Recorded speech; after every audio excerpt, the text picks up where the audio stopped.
يا حواري الخلود قد أتاك الشهيد فافرش الأرض وردا وامنحيه السعود قد أتاك أبيا ثابتا وصمود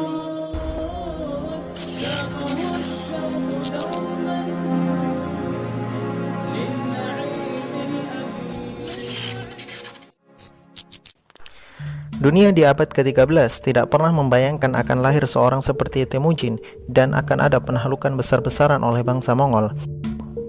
Hal semacam itu sudah lama berlaku sejak era Attila the Hun dan Alexander the Great. Temujin berhasil menyatukan suku-suku Mongolia di bawah kepemimpinannya dan mendapatkan gelar Genghis Khan pada tahun 1206. Penyatuan suku-suku Mongol ternyata tidak menjadi tujuan akhir Temujin, melainkan hanya permulaannya saja. Seperti dikatakan dalam sebuah ungkapan, jika kamu makan, nafsu makanmu bertambah. Ini juga yang berlaku pada bangsa Mongol di bawah kepemimpinan Genghis Khan dan anak cucunya. Ketika suatu wilayah berhasil ditaklukkan, nafsu untuk menaklukkan wilayah lainnya tidak berhenti, malah semakin kuat. Bersatunya bangsa yang masih terbilang barbarik itu menjadi satu ledakan yang apinya menjalar cepat dan meruntuhkan peradaban-peradaban yang jauh lebih maju di sekitarnya. Satu persatu kerajaan-kerajaan di Cina dan Rusia, kesultanan-kesultanan Islam di Afghanistan, Asia Tengah, Persia, bahkan pusat kekhalifahan di Baghdad hingga wilayah-wilayah Eropa rontok dan tak mampu membendung laju kuda-kuda Mongol yang agak pendek dan gesit itu. Bagi dunia Islam, penaklukan Mongol ini mungkin dilihat seperti suatu pendahuluan sekaligus miniatur keluarnya Ya'juj dan Ma'juj pada akhir zaman. Wilayah Cina Utara diinvasi oleh Mongol pada tahun 1211. Cucu Genghis Khan, Kubilai Khan, menyempurnakan penaklukan Cina pada tahun 1279, sekitar setengah abad setelah kakeknya meninggal. Dinasti Mongol di Cina dikenal sebagai dinasti Yuan. Pada tahun 1219, pasukan Mongol menyerang Kesultanan Khwarizmi dan merebut kota-kota penting seperti Bukhara dan Samarkand. Dari sana pasukannya menyerbu ke utara dan mengalahkan pasukan Rusia. Kemudian berbalik arah lagi menaklukkan wilayah-wilayah Afghanistan dan Irak. Setelah kematian Genghis Khan, proses penaklukan sama sekali tidak berhenti, malah semakin kuat. Pada tahun 1258, Hulagu Khan bahkan menyerang ibu kota kekhalifahan Bani Abbasiyah di Baghdad dan menyebabkan simbol utama kepemimpinan dunia Islam itu runtuh. Dari sana, pasukan Mongol terus menginvasi Syria dan Palestina serta berusaha masuk ke Mesir, tetapi tertahan oleh tentara-tentara Mamluk Mesir melalui pertempuran Ain Jalut.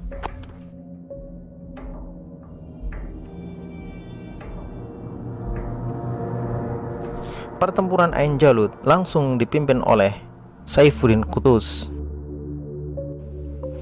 Ain Jalut sendiri adalah sebuah lembah yang sempit yang hanya memungkinkan setiap pasukan berbaris memanjang untuk melaluinya.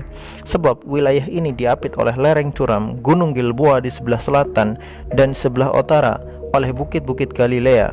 Dengan kondisi medan seperti ini, pasukan berapapun jumlahnya akan memiliki agregat yang sama, mengingat hanya jumlah tertentu saja yang mungkin bisa melalui celah tersebut.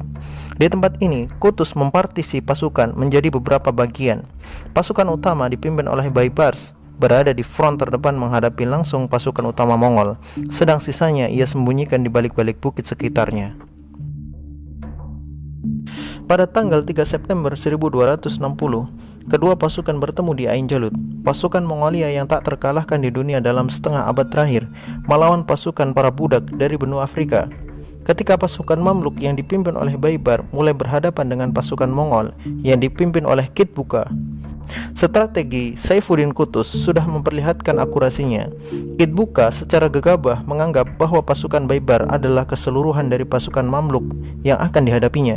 Ia memerintahkan serangan umum dilakukan untuk mempercepat hasil akhir pertempuran. Ia sendiri yang bertindak sebagai panglima pemimpin pasukan tersebut. Lagi-lagi strategi Saifuddin Qutuz berhasil. Pasukan Mongol yang berjumlah raksasa itu terpaksa harus menyesuaikan diri dengan medan yang mengular. Dalam posisi seperti ini, jumlah mereka jadi tidak berarti. Hanya saja, keperkasaan dan kepercayaan diri pasukan Mongol memang harus diakui. Baibar tidak mampu cukup lama menahan laju pasukan yang terus datang tanpa henti. Baibar lalu memerintahkan pasukannya untuk mundur. Melihat pasukan Mamluk lari tunggang langgang, Kitbuka kehilangan konsentrasi. Ia memerintahkan pasukannya untuk mengejar Mamluk, dan seketika barisan mereka porak-poranda oleh euforia kemenangan. Tanpa mereka sadari, semua skenario ini sudah dirancang apik oleh Saifuddin Qutuz. Baibars dan pasukannya yang tampak mundur tersebut sebenarnya sedang membawa pasukan Mongol ke suatu tempat, yaitu mata air Ain Jalut, di mana pasukan utama Mamluk berada. Dan konstruksi strategis sesungguhnya sudah digelar untuk menjinakkan raksasa tersebut.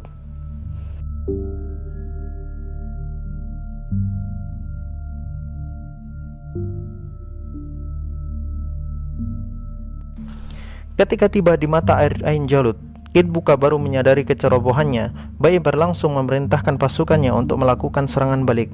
Seketika pasukan Mamluk yang bersembunyi di balik bukit keluar mengepung pasukan Mongol dari semua lini. Pertempuran sengit itu pun terjadi, tapi Mongol tetaplah Mongol.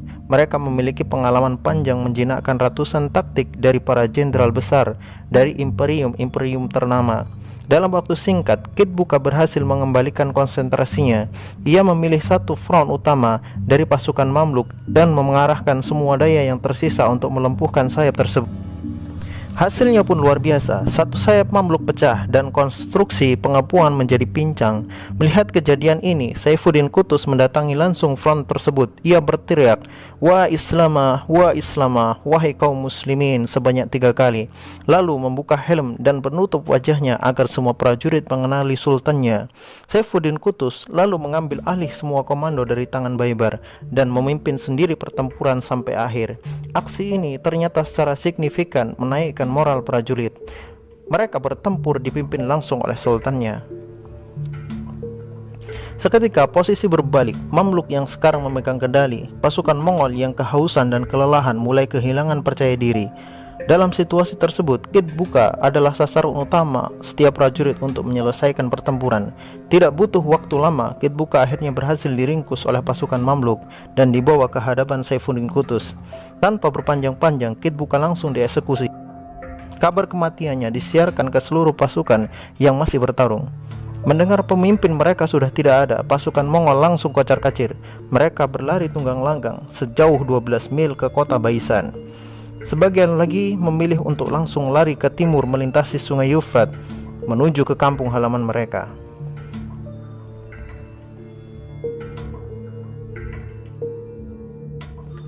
Sedangkan pasukan Mamluk dengan hasil akhir pertempuran ini langsung menggelar ekspedisi militer dan membebaskan Syria. Hanya dalam waktu beberapa hari saja, Saifuddin Qutuz dan pasukannya berhasil memasuki Damaskus sebagai pemenang. Dan tak lama setelah itu mereka berhasil membebaskan Aleppo serta kota-kota besar lainnya di Suriah. Sejarah mencatat, pertempuran Ain Jalut adalah titik balik yang berhasil membelokkan arus sejarah dunia. Karena sejak hari itu, pasukan Mongol tidak pernah lagi bisa melangkah lebih jauh. Andai hasil akhir pertempuran Ain Jalut berbeda, maka peradaban-peradaban Afrika dan Eropa akan tertulis dengan narasi yang lain. Tetapi yang paling penting di sini adalah hasil pertempuran Ain Jalut.